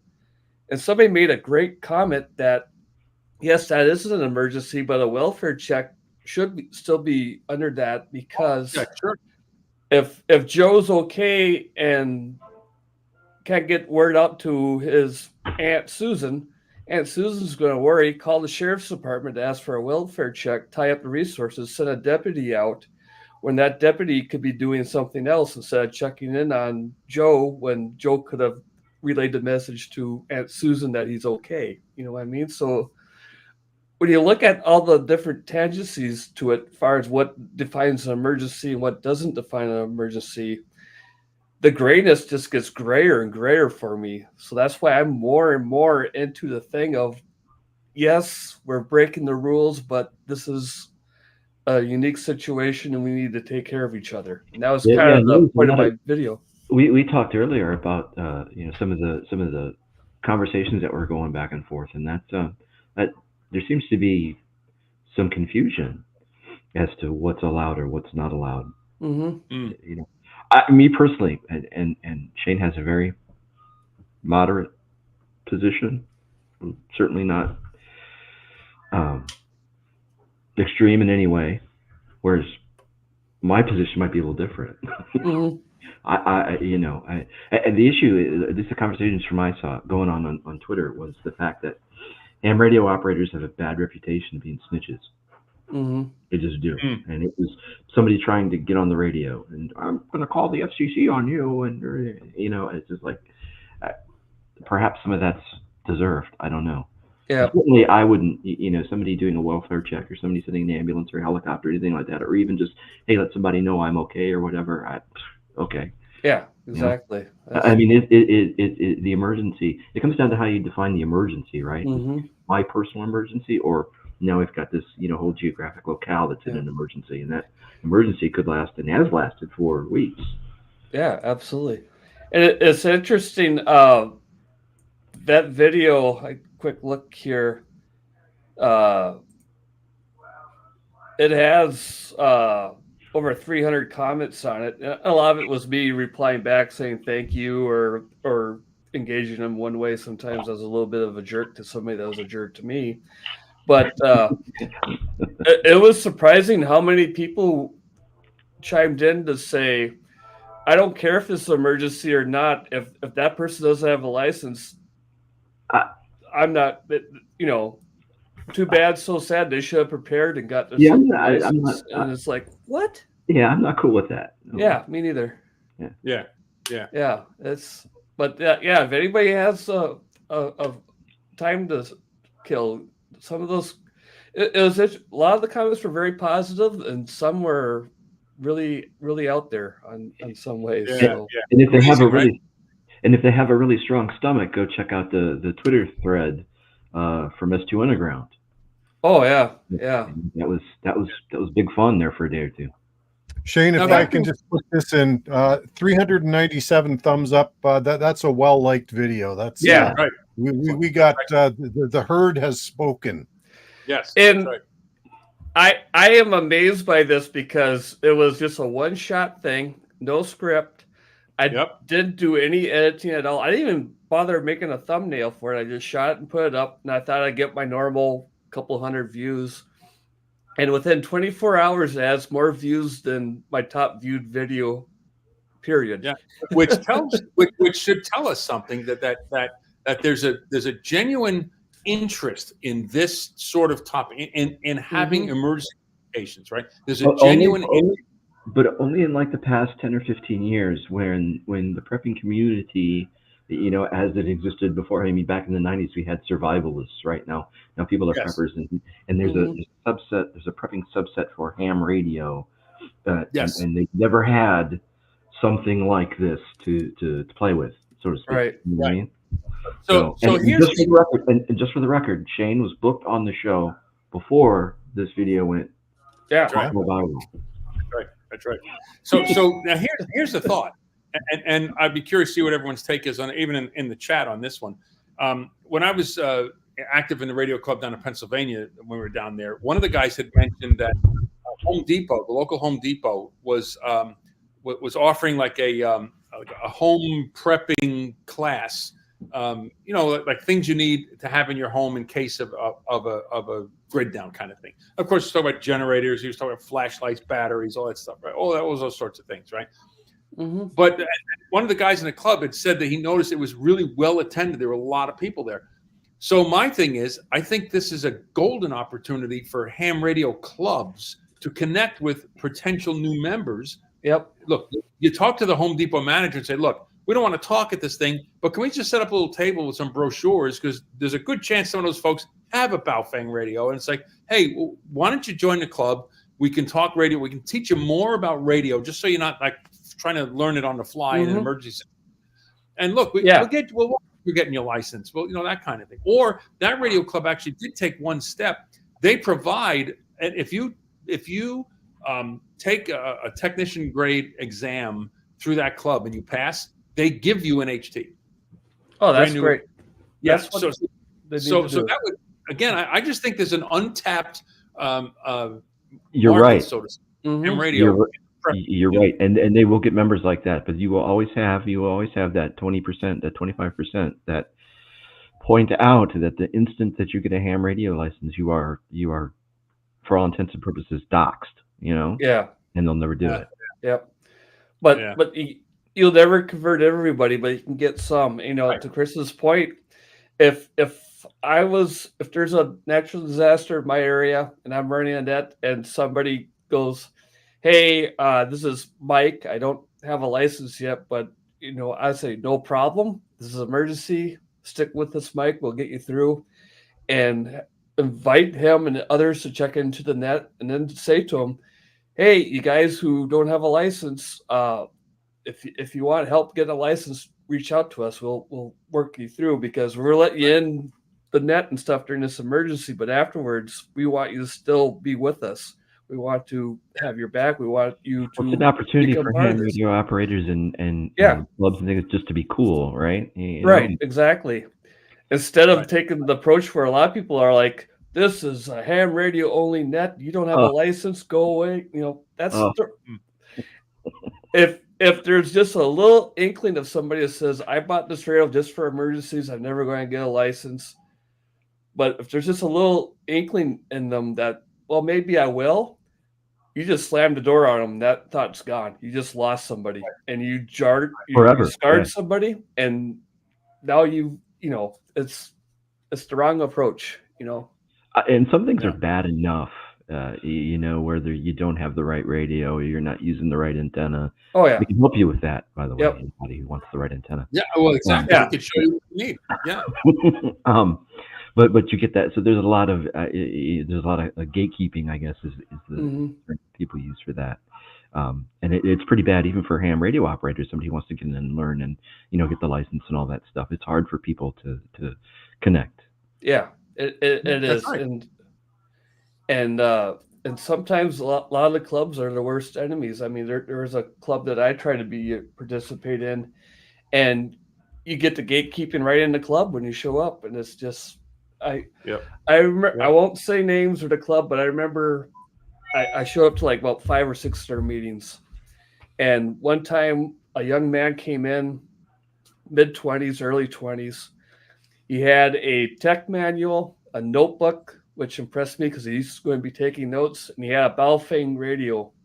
And he sat down there, and 2 guys just started ripping on him on his radio, saying that's illegal and spurious emissions and stuff like this. And the young man came in grinning ear to ear and enthusiastic, a little bit of a nervous smile. And after a few minutes, you just saw the look on his face just go to, why the heck am I wasting my time with this? Yep. And he never came back. Yep, that's right. That's right.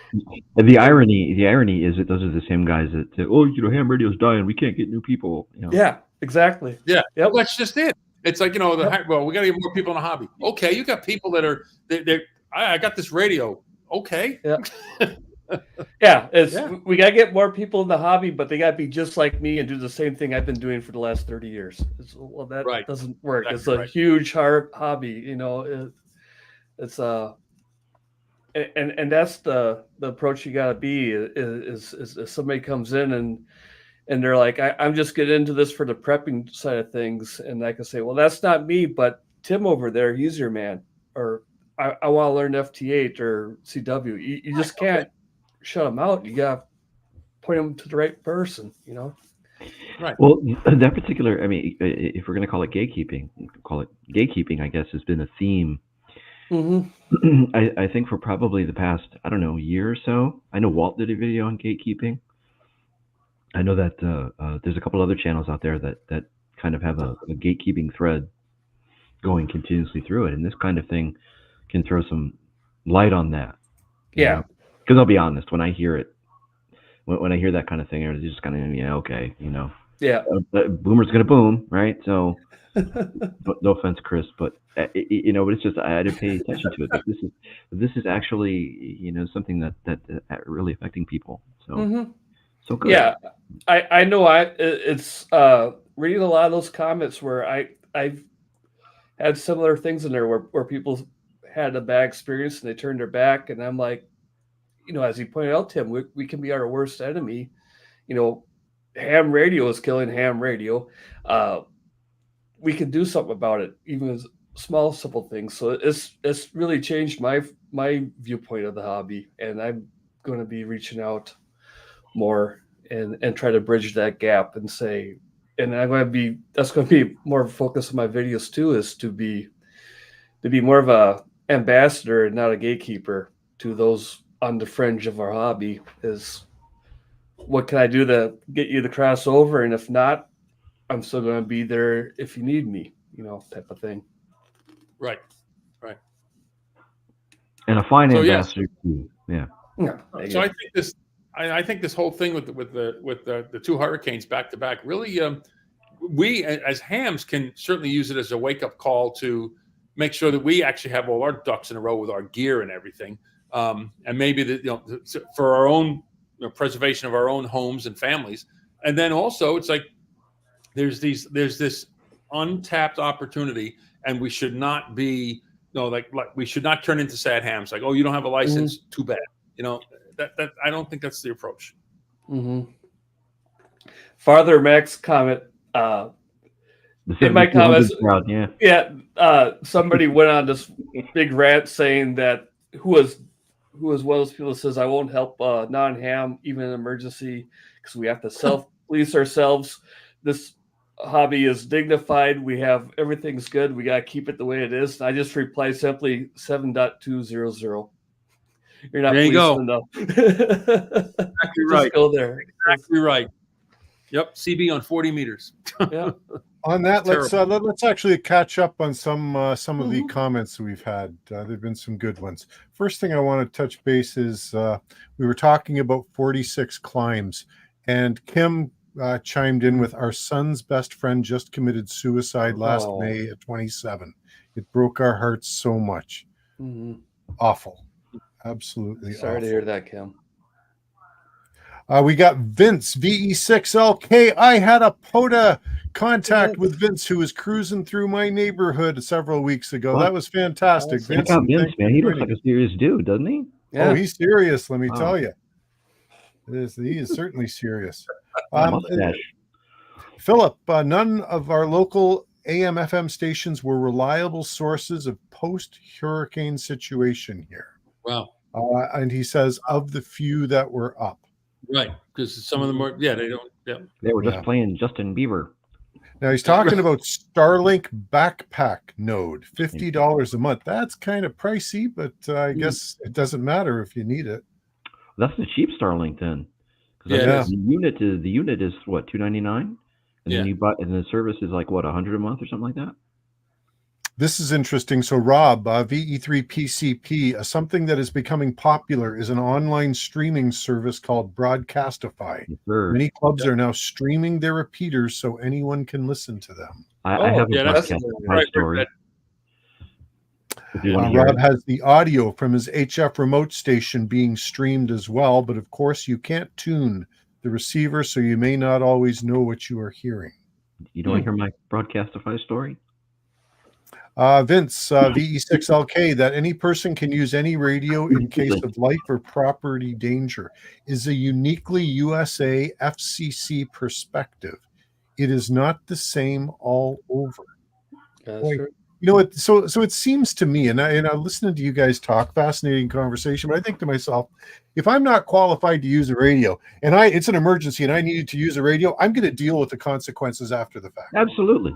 To heck with it. I'm going to pick up that radio. Imagine the shock of discovering that you picked up your radio and you had the gumption as a freedom-loving human to press that button, and the guy on the other end says, "What's your call sign, buddy?" Yeah. Screw you. Give me a hand. Yeah. Right. Yeah. Give me a hand or stand I, aside. I know what I know the next time. I know the next time. I'm going to be writing my congressman about that FCC budget. And next time I hear hams crying about frequency allocations and stuff like that, I know what I'm going to do. Right? Yeah. Father Mac McDonald, I live about 20 miles as the bird flies from the utter devastation along the Nolichuki River. The Johnson City 2-meter repeater has been nearly 24 hours passing health and welfare traffic. Good for them. Yep. That's good Yep. for them. That's what we're for. That's right. Absolutely. Hey, what church, Padre? What church? Philip, most local DJs gone, feeds from elsewhere. Boy, that's not surprising. It's just everything's gone to a conglomeration, hasn't it?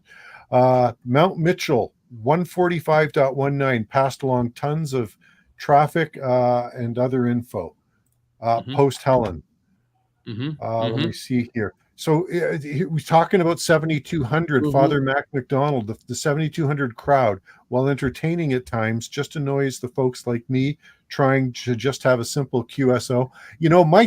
My radio doesn't even recognize 7,200. I just flip right past the thing. It's like I don't know if 14,313 was the same. It's the same, but I remember what it used to be. That's that Caroli Wasoli dude or whatever his name was, right? Yeah. Wasn't he up there for a long time? 14,313. Yeah. That was the bad neighborhood. I've heard of a new use for 7.200. That's the universal tune-up frequency. Just go there and tune up. Well, I've heard, going back to Southern California, I remember Josh Nass's channel, he say that there's like a handful of repeaters that are that way too, where the repeater owner doesn't care and everybody just congregates there, no call signs and rough language and all that. So it's hey, we got. It depends. It depends. I know there's a couple of repeaters. When I was in my 2-meter phase, there was one or two. Guy out in like Sugar Grove had one or something like that, and it was, and it was just him. It was like him and a couple of his buddies that would just get on there, and you could hop on and say, do a radio check or whatever you want to do, and it was like, hey, how you doing? Cool. There's another one that good Lord, don't you dare check into the repeater. Whatever. Oh yeah.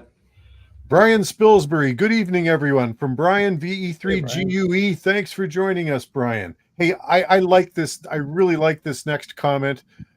Came down to do some fishing and ended up spending most of my time doing POTA. Go figure. I love it. That's fantastic. And Kim comes right back with, you were just fishing the radio waves. That's right. That's wonderful. This is interesting. So Kim says her POTA up in Mount Baldy was so foggy and cold. Boy, completely different than what you were talking about, Tim, not wanting to be up there in the summertime. Oh, not in high summer, no. But in the fall, I mean, you'd be surprised. There's a rainy season out there.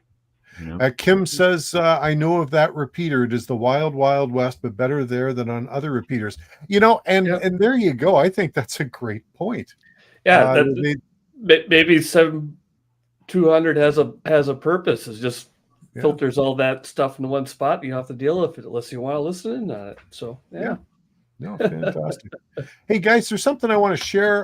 We're almost at the 1.5 hour mark. Time flies when you're having fun. Let me just share something here. So I don't know how many of you have this on your radar, but Jamboree on the Air is this weekend. So, you might want to think about supporting your local scouts. I know there's a number of hams across North America and maybe the world that put together a station for the scouts to be able to contact other scouts, and you can jump on the air and say hi to some of them. That's another way. We were talking earlier about getting new people involved in ham radio. This is a tremendous way of doing that. Oh, absolutely. All right. So were you a scout ever? What's that? Were you a scout ever? Absolutely. I was a cub. I was a scout.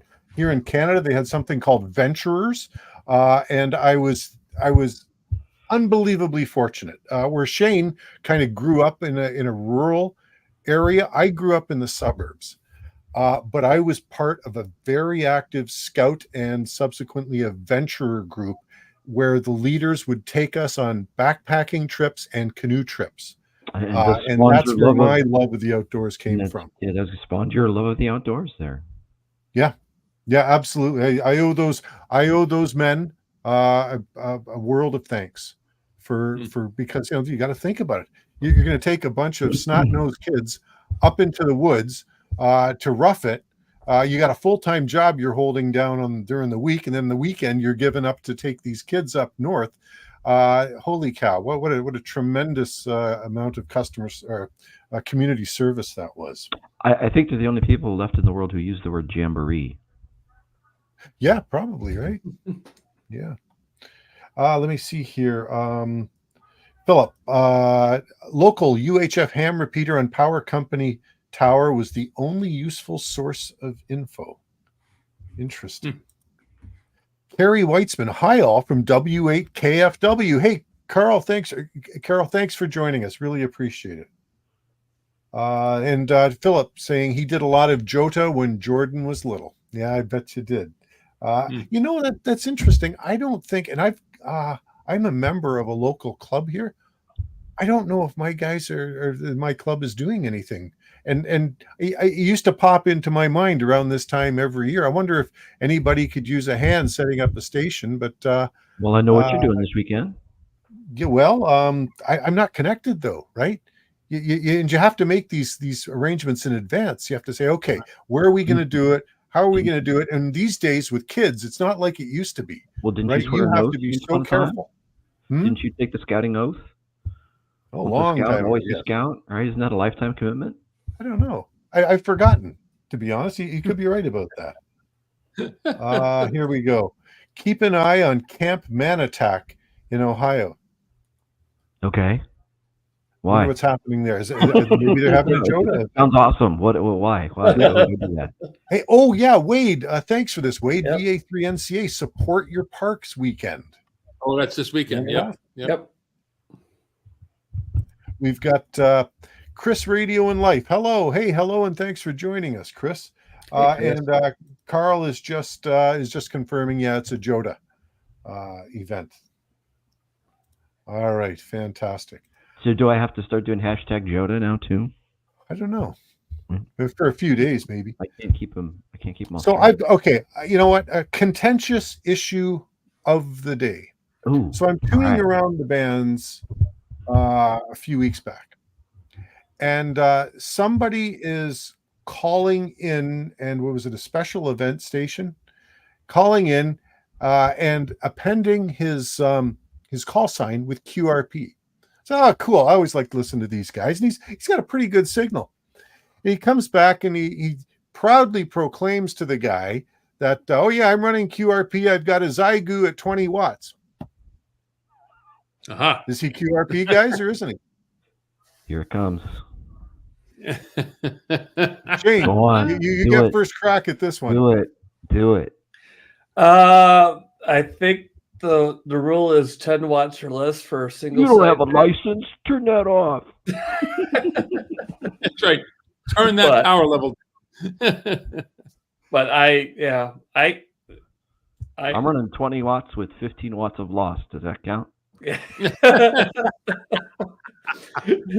Yeah, what was his SWR? Was he like at 4-1 or something? Maybe I don't know.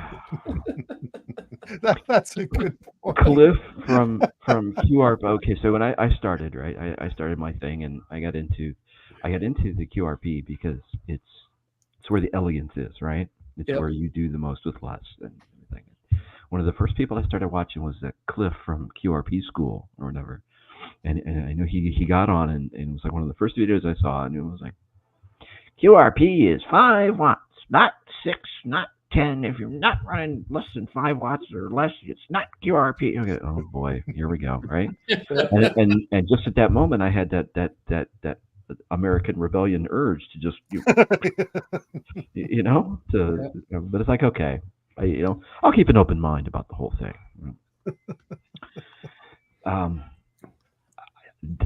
I don't care. Oh, yeah, that's probably the right answer. I don't care. Good stuff. I did, however, I do, but I also do recognize that there are people out there who care, right? Mhm. So when I get, and I do a lot of, the whole antenna business is a one-man show, right? So there's only one guy. So when you hear talk about the team is one guy, okay, who does all the buying and all the making and all the selling and all of the shipping and all the other stuff too. So I do all the customer service, and I get a lot of emails back and forth, and they usually start with, "Hi, I'm in New Ham," right?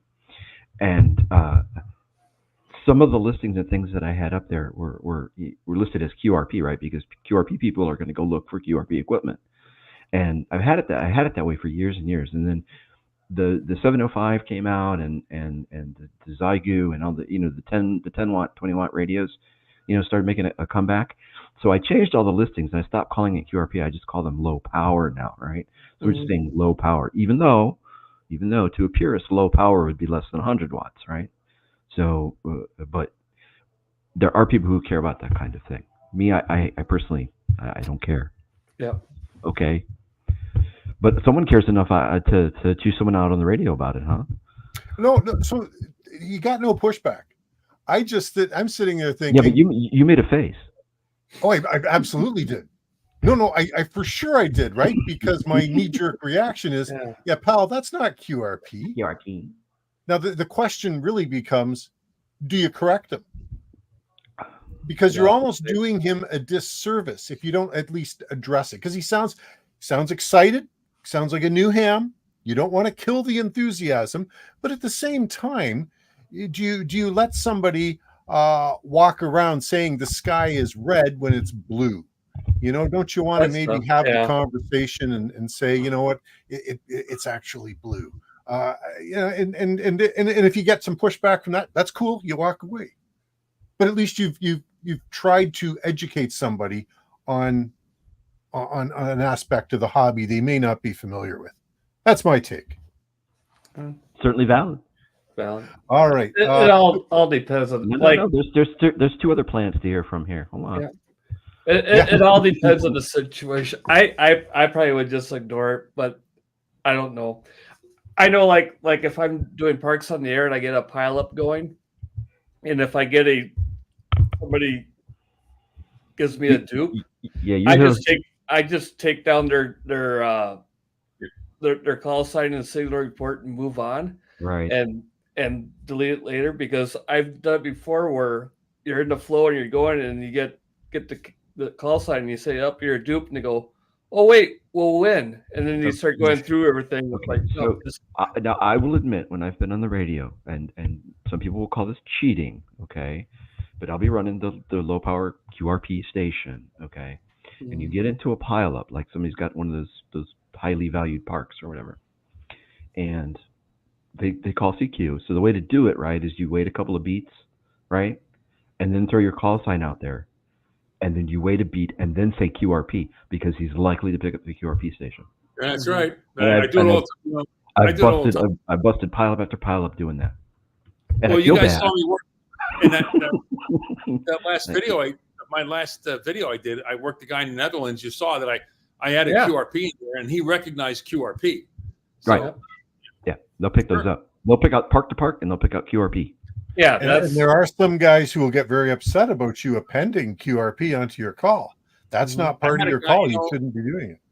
When one of my field day videos, because I was doing it all QRP, and I kept adding QRP to it, and I had a guy in the comments kind of call me out on it, like, "Oh, you shouldn't do that."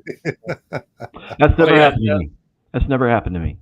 Yep, that magic phrase part to part will bring a pile up pretty good. Yeah. Never happened to me. Yeah, I forget. Nobody's ever said anything like that, but I've heard it. For what it's worth. Hey, let's catch up on some comments here. First off, Smoke Signals RF. Hey, good evening from W1FYG. Thanks so much for joining us. Really appreciate your being here. Carl's coming back saying his FT817 is QRP, and it certainly is. Kim, you can QSL them by mail and mention the QRP thing. That's interesting. Rob, go. hey, the Earth is flat. Darn it! I like that. We got Brian, Whiskey Mike, Hey, 8 Brian. Golf. Hey, Brian, thanks for joining us. All right, Kim coming back. When someone comes back to me saying they are QRP, I say, okay, thanks for your 5 watts. That is my subtle way of just confirming or letting them know. I love it. That works. There you go. Kim has all Oh, the good answers. stuff. I like that. Good stuff. All right. What haven't we covered, guys, that we should cover here? I have one little thing, and I thought this was great, but I'm going to read it to you. So, a local ham reached out to me, sent me an email, and this guy is he's actually a really interesting fellow. He's traveled all over the world with his FT817, and he's operated from like distant corners of the planet, doing SOTA, and he passed this along. A new ham that he was in touch with went to Canada's biggest ham radio reseller. They may be the only really big one that sells ICOM and Yaesu. That outfit recommended that he buy the FTDX 101 MP. Pretty fair radio, but he's more of a listener. And so this new ham who bought the FTDX 101 MP sent this fellow that I know a photo, and it shows 680 kilohertz. Well, that's a local AM station. And his comment was, I love how great the audio is. Now, Oh man. I just think that's beautiful. And you wonder how many guys, who might have a little bit of play money, just getting into the hobby, how many guys end up with radio sitting there listening to broadcast, and that's all they ever do with it. I think that's interesting. Well, that's what Broadcastify is for, right? Mhm. So Is that right? So I've got to look into that. I was trying to get my sister to get a license, right? She's like, "Oh, that looks like fun," or "Oh, that's neat," or there's like, "Well, you should get a license." And she's like, "Well, I wouldn't know what to do," and I was just like, "Look." So I took her to Broadcastify, and we spent a half hour listening to marine traffic on the Sioux Locks, right? Which was cool. Oh, that's really cool. Yeah. So there, I got my Broadcastify story. There you go. Good stuff. Good stuff. Anything else, guys? Anything else before we put a wrap on this? Anything we should chat about here? I don't know. Let's fight some more. It was fun.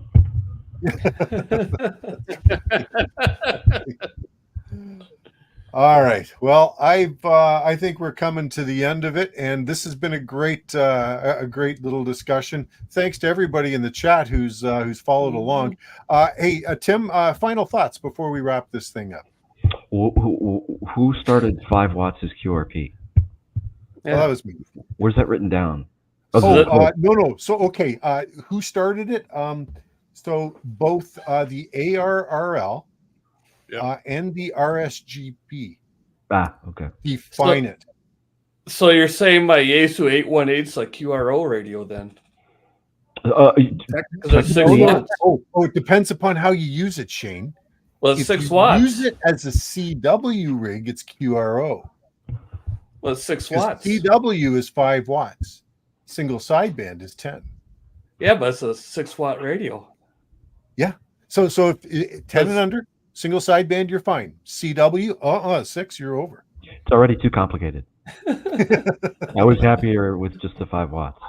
And speaking of which, I'm listening. I'm working in my home shack here today, listening in to a regional net, and there's somebody who's got his ICOM 7300 cranked down to 0. He's got an external watt meter hooked up to it. The thing's putting out 150 milliwatts, and I could hear him. Net control could hear. I did that.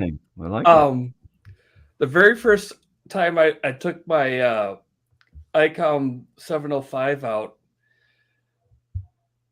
I was messing around. I was a little nervous with the SWR, so I did what you're supposed to do. I turned it down to the minimum power, keyed up the mic and I could see everything was fine. So I just went out and I started doing my activation. It took me longer than normal, but I got to 10 parks. I'm like, boy, that was a struggle. And I looked, I never turned the power back up. I was on a half a watt. So it can be done. Yep. I've done that. Yep. I used to, I had my 817 and I just, 1 watt, right? Mm-hmm. And I worked I was working for like an hour and, I finally looked down and I was like, well, why can't I get into, Europe or something like that? What's going on? And I start playing with it. And I'm on 1 watt. I'm like, holy smokes! I was here doing that this whole time. That was in the winter. It was in the winter on like 40 meters or something like that. It was one of those dark winter ionosphere nights. Mm-hmm. And it's easy to do on the FT817 because they don't have the high, medium, low. They've got this crazy L little bar. with these 3 little bars on it. It's like, okay, I'm forgetting which one is which again. And I thought that was the SWR. Oh, wait a minute. No. There's an L and then there's these 3 brackets that appear. Yeah. And I think when all the brackets are off, you're on full power, which is kind of counterintuitive. Yeah. Because you would think the more bars, the more. And I've done the same thing. I've done the same thing with my regular Yaesu, right? Because I turn it. It only goes to 5 watts is the lowest setting on it, right? And I'll work digital at between 5 and 10 watts all the time.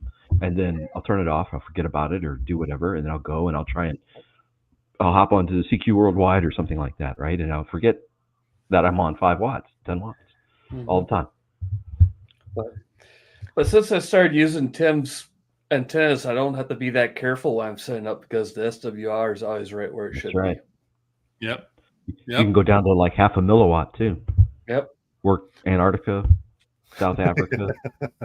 Sometimes I only have to turn the radio on. It just works. It just works. It's amazing. Yep. Antennas are amazing. You can be asleep and still work. That's right. Jeez. All right, let's get this thing moving along. Tim, final words from yourself?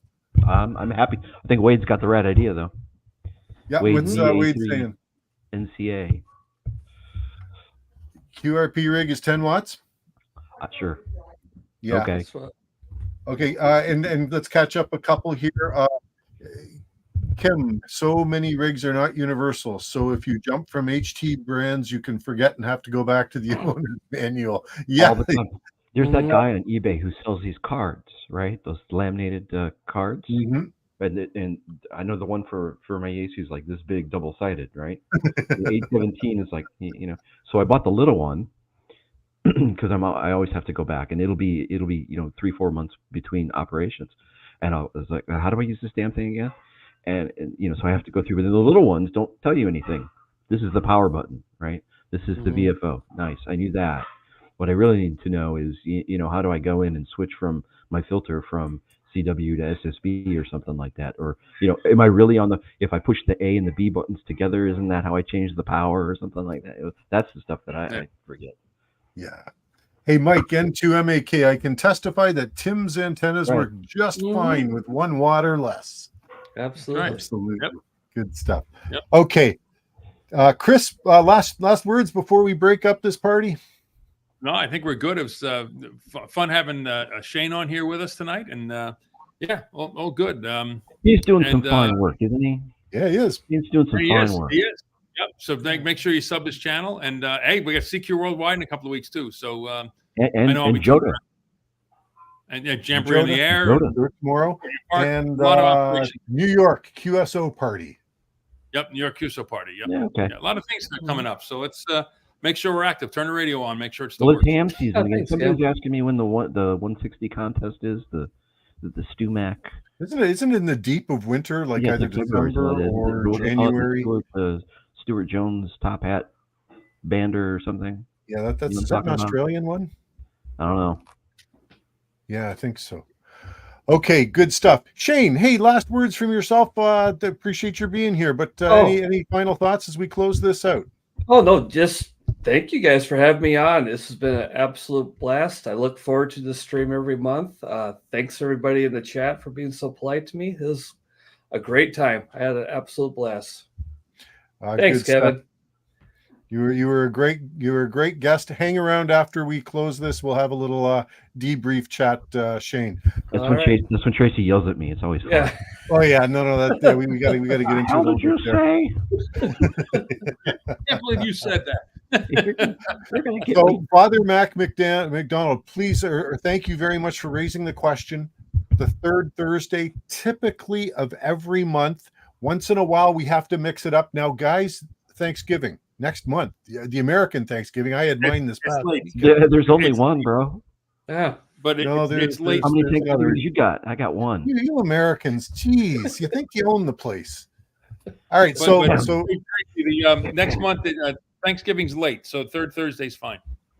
oh, okay, good. All right then. So Father Mac McDonald, third Thursday, 8 o'clock Eastern, 7 o'clock Central. We typically run for an hour and a half, that sort of thing, and we welcome you back with open arms. So before we go, real quick, yeah. quick, before we, the father and I have been trading emails back and forth. Oh yeah, Yeah, and he's got us. Tell me in the comments if I'm wrong. I'm doing this from memory, but he's got a second floor balcony, and he wants to do a random wire from the second floor out to like a tree line. he's got some good trees, some good cedar trees, 50 feet out. And I've been trying to think about, because he wants to do 80 as well. So we're thinking a random wire out to the tree line in like a flat configuration or slightly sloping or something like that. What do you think? Mm-hmm. He'll need a tuner, but yeah. Yeah, totally. 160 too, maybe 160. So we're talking about if he can, great. if he can run it to a tree, that's going to be a beautiful little setup for him, and, Yeah, and it should practically invisible. Yep, work fine. Oh yeah. I've never done it like that. I do the inverted L with mine. Mm-hmm. So there'd be no vertical section there. Although you Yeah. could run a counterpoise down, right? Yeah. Good. Yeah. Well, you know what? You could even use a rain gutter. I've seen a rain gutter used as a counterpoise. If there's a rain gutter down by the, if you're on the corner and there's a rain gutter right there, you might even be able, depending upon which bands, you might even be able to You can tune up the rain gutter. Yeah. Use the Or railing railing. as the Railing. counterpoise. Interesting. He's in a condo with an HOA. That's what it was. Yeah. Mm-hmm. Okay. All right. Good stuff. Well, thank you everybody for joining us. We really appreciate it. Your company is always appreciated. I hope everybody has a good month ahead. We're looking forward to having Philip KA4KOE, the engineer from Georgia, the antenna madman, I guess. Always doing crazy Frankenstein-like stuff with antenna. We gotta hype that up because he's got a face for radio. That's for sure. That'll be a good show. As my daddy used to tell me, you can't make a silk purse from a sow's ear, and he was talking about me. No, but it'll be fun. The Philip show should be great because you can just like wind him up and we can just sit back. Let's see how that goes. All right. Good night, good afternoon, good morning, wherever you happen to be watching us from. Thanks again. Looking forward to catching up with you next time. 7-3, everybody.